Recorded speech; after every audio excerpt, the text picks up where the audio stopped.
أعوذ بالله من الشيطان الرجيم بسم الله الرحمن الرحيم الحمد لله رب العالمين الحمد لله الذي أنعمنا بنعمته ظاهرا وباطنا رب اشرح لي صدري ويسر لي أمري واحلل عقدة من لساني ويفقهوا قولي amma ba'du. Anak-anak coba perhatikan ya, ini temanya adalah sholat duha dan kita mulai itu sebenarnya dari pukul 6.30. Hanya di mana anak-anaknya pukul 6.30 yang udah ada juga ada di luar 1-2 ya anak-anak. Jadi kita akan percepat saja sesuai dengan tema ya, itu mengenai sholat duha dan sodako. Sholat duha itu memang benar ada kaitannya dengan sodako. Sodako itu apa? Sodako itu sesuatu yang kita berikan ya kepada orang yang membutuhkannya ya, atau memberi sesuatu, entah itu apa saja ya, berbentuk uang ataupun mungkin juga makanan atau mungkin juga yang lain-lainnya yang memungkinkan untuk dapat membantu orang tersebut ya anak. Hanya itu tuh sebetulnya harus setiap hari kita bersedekah tuh, itu di oleh Allah tuh diwajibkannya begitu, wajib ya, wajib. Kenapa?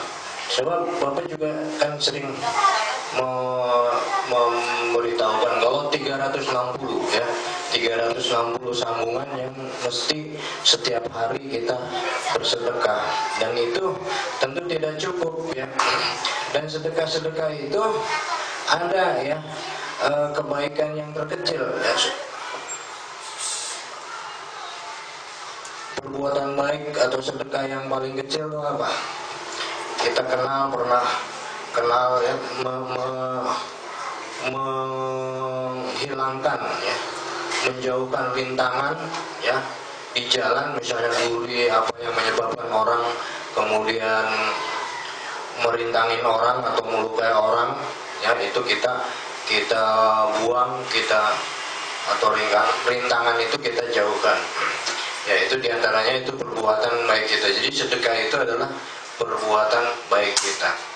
Dan ada sih anak yang memang itu 360 itu adalah ruas-ruas kita yang kita bisa tekuk-tekuk seperti itu ya.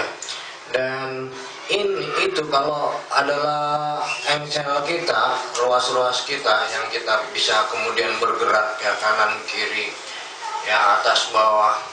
Nah itu kalau misalnya menjadi kaku ya, seperti dalam cerita itu ditotok pakai totok apa itu, sehingga orang kaku jadi patung, nggak bisa diperkirakan.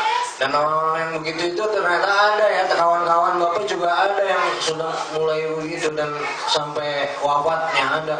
Dia nggak bisa digerakkan kakinya, tangannya nggak bisa digerakkan, sehingga diem aja di tempat. Nah, diem di tempat nggak bisa bergerak kan, jadi misalnya punggungnya sakit ya, miring kemana. Nah itu ya orang-orang yang terkena stroke ya. Nah, coba ini coba sudah ganjil bisa. Wah, udah gede tuh ganjil bisa. Nanti lagi nih sholat duha, tentang sholat duha banyak membantu kita. Nanti juga kamu punya teman yang misalnya cakep ya, itu bisa melalui sholat duha ya, apapun. Sholat duha itu yang membuat kebahagiaan kita itu ada di dalam sholat duha anak ya. Dengarkan dulu, kamu nanti nggak ini ilmunya ini semua serba ilmu sekarang ada di mana-mana ya anak-anak ya. Kalau dulu zaman kegelapan ya, serba gelap, tempat juga di sekitar kita gelap, sehingga ingat ketika terang, buminya terang malam hari itu karena bulan ya. Kemudian ada pohon pisang yang bergerak-gerak, kawan-kawan sekelompok ini grup ngaji ya. Bapak dulu sama seperti ini, malam hari sampai malam hari belajar tuh anak-anak, dan malamnya gelap lagi, penerangan jarang ya, nggak seperti di kota. Karena dulu pernah tinggal di daerah juga, dan di sana justru ilmunya lebih banyak, terutama ilmu agama Islam. Yang mau apa aja ada di sana di daerah ya. Mau seni yang seperti kita dilombakan itu ya, seni kaligrafi ya, kaligrafi atau khot, orangnya disebut khotot, itu ahli menulis indah huruf Arab itu yang seperti terpampang itu jenis-jenis kamu harus tahu ya, jenis-jenis tertentu itu. Nah yang biasa kita lombakan itu nasyah. Nasyah itu huruf formal, huruf resmi itu seperti yang kita pakai di dalam Al-Quran itu. Al-Quran itu kan umum untuk dibaca. Nah seperti itu kalau nasyah. Ya ada lagi rika itu untuk para orang yang menulis cepat ya, makanya juga tulisannya itu lembut-lembut dan miring-miring itu ya. Nah itu ada, bisa dilihat di Al-Qurannya sendiri, ada yang menggunakan rika itu untuk nulis cepat. Nah kemudian adalah nama-nama lain. Nah itu kaitannya dengan ilmu ya, namanya ilmu tentang apa saja itu ada untuk membuat suara menjadi indah ya. Ini Al-Quran itu kamu dengar orang ngaji kelihatannya seperti itu aja, padahal itu tuh lagunya macam-macam itu kalau orang ngerti ya, lagunya macam-macam. Ada Bayati yang kalian mungkin udah mulai kenal ya, karena kemarin itu kita lomba MTQ, bukan apa itu murotal lagi. Murotal itu untuk baca, untuk tadarus itu, untuk baca biasa. Tapi murotal juga sebetulnya ada lagunya itu. Ya ada lagu-lagunya khusus ya, murotal. Makanya pasti kalau memperhatikan betul berbeda ya. Ada yang murotal beberapa waktu yang lalu itu yang kita sering dengar di CD yang sering orang-orang puter itu, dan itu sebetulnya jenis baru ya, jenis baru yang asalnya sih dari sana, dari negeri Saudi juga ya, dari Saudi Arabia sana. Cuman itu tuh yang baru, namanya juga baru. Ada yang sudah baku itu ya. Murotal juga ada lagu-lagu bakunya ya, seperti juga lagu tilawah ya, lagu dalam Al-Quran yang untuk lagu Al-Quran itu yang namanya tilawah. Ya, makanya lombanya itu disebut musabakoh. Musabakoh itu lomba tilawah, itu adalah lagu Al-Quran ya, Al-Quran. Jadi lomba lagu Al-Quran, dan itu lagunya ini SD aja itu harus 3 lagu harus menguasai, dan yang paling wajib itu Bayati, sampai orang tua juga lagu Bayati itu wajib ya, lagu wajib. Dan Bayati sendiri, si Nailatin pernah ya mempelajari itu ada 4 tingkat ya. Tingkat apa? Semacam oktav ya, 4 oktav gitu, jadi tinggi sekali ya. Nah, mungkin orang bisa ya 3 aja, tingkat 3 aja gitu anak-anak. Dan ini kembali lagi ya, itu dulu main yang ngobrol aja ini, kalian udah di zaman yang lebih maju ini, kamu harus banyak memperhatikan, yang mempelajari dan berlatih ya. Sekarang waktunya untuk memperhatikan ya anak-anak, karena waktunya itu tuh udahlah jam 7 lagi, ini belum. Nah ini tentang sholat duha, Bapak sebut tadi 360 ya.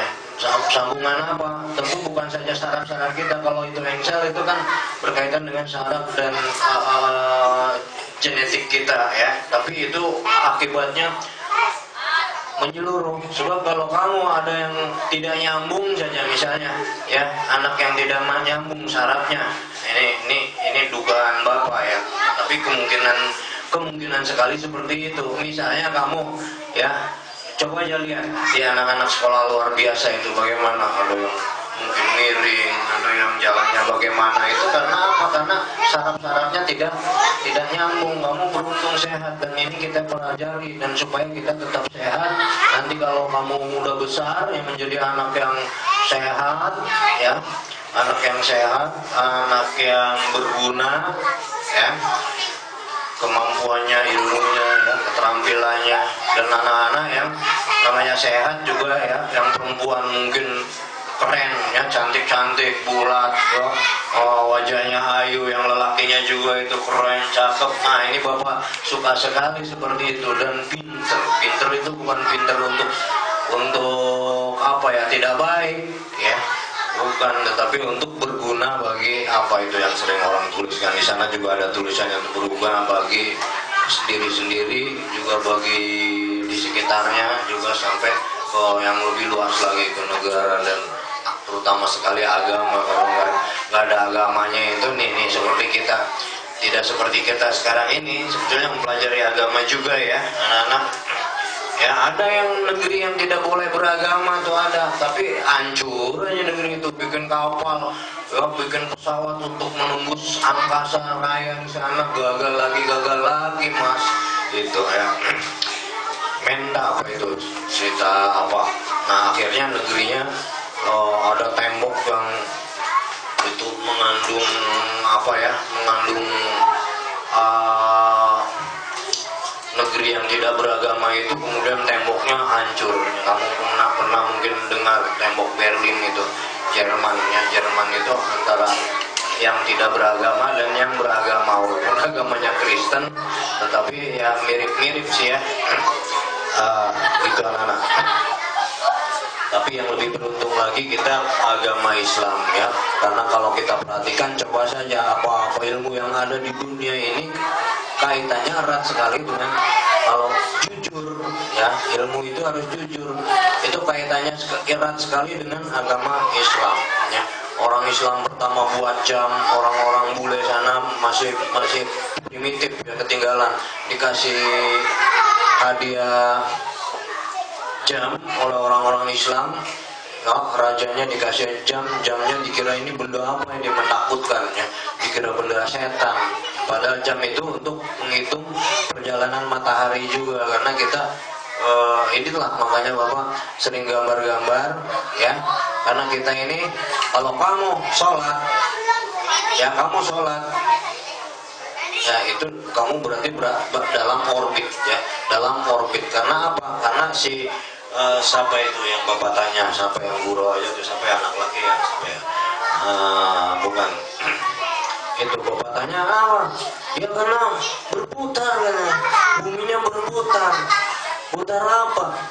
Terus dia jawab, karena sholat itu berkeliling bumi. Dia bilang, oh benar juga ini, sholatnya berkeliling bumi. Karena apa? Karena tempat yang berbeda itu ya, misalnya Indonesia Barat, Timur, terus Tengah ya, itu berbeda 1 jam, 1,5 jam, terus sampai ke bumi lain. Misalnya di Amerika sana kitanya pagi nih sananya malam ya, seperti itu. Jadi sana kan orang Islam juga banyak di sana itu, sampai Amerika ya mereka sembahyang, ini lagi sembahyang apa ini, mungkin sholat malam atau mungkin sholat ya, seperti itu ya anak ya. Jadi sebenarnya sholat itu juga itu terus menerus itu. Karena apa? Bukan yang berkeliling itu sholat wajib saja, tapi sholat itu kan ada sholat rawatibnya yang sunnah yang ada sebelum dan sesudahnya, kemudian sunnah lain. Ini ngobrol aja nih